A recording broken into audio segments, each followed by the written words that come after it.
right here. I'm just kidding. Okay, so do you think manners and etiquette are lacking in today's workplace? Trust me, you're not alone. Here with ways to handle it is Miss Manners Etiquette herself, Sheila Keys. Good morning, Monica. Good morning. How are you? I'm good, darling. How are you? I am doing great. Okay, let's get right into this because there are a lot of workplace scenarios that we could give you that I'm sure you would not approve in our newsroom. But inappropriate use of cell phones. Jason, are you listening?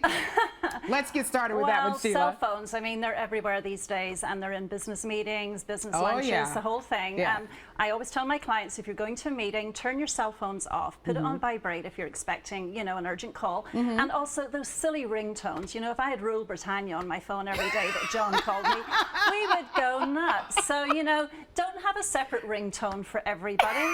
Just have, the usual old phone that we had back in the 60s that just rang twice, you know?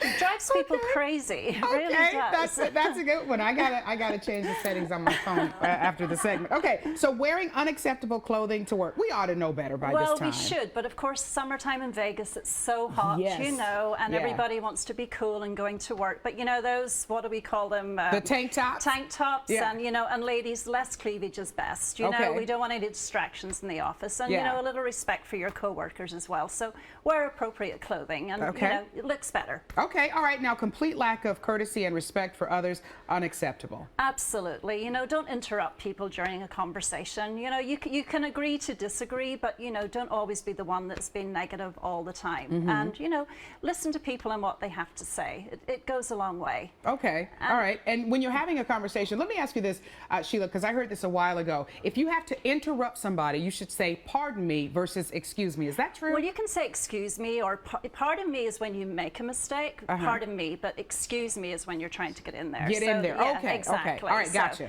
All right. Now, failure to say please, thank you, and you're welcome. Ooh, that's a no-no. Oh, honestly, it drives me crazy. It really, really does. So, you know, be respectful to everybody. And, you know, even the secretary who comes in and hands you your notes, say thank you, make eye contact with everybody in the workplace because it makes them all feel special. Absolutely. And, you know, it's a different world these days. Everybody's very busy, but, you know, we've got to be respectful, courteous to everybody. And, you know, good manners goes a long way and can help you progress in your job as well because, you know, if you're representing your company well and you're treating people respectfully, you're going to get a promotion. Whereas the person who's, you know, treating them like, you know what, no, it's not going to work for them. Yeah, and you know what? Saying good morning, especially in the newsroom, I notice that when people walk in, sometimes they say nothing. It's a room full of people, and it's like when you walk in, you're the new person. You're supposed to say hello. Yes, good morning, how are you? Yeah. It goes a long way. Real simple. Absolutely. Sheila, thank you so much. You we are so appreciate it. welcome. All right, Jason?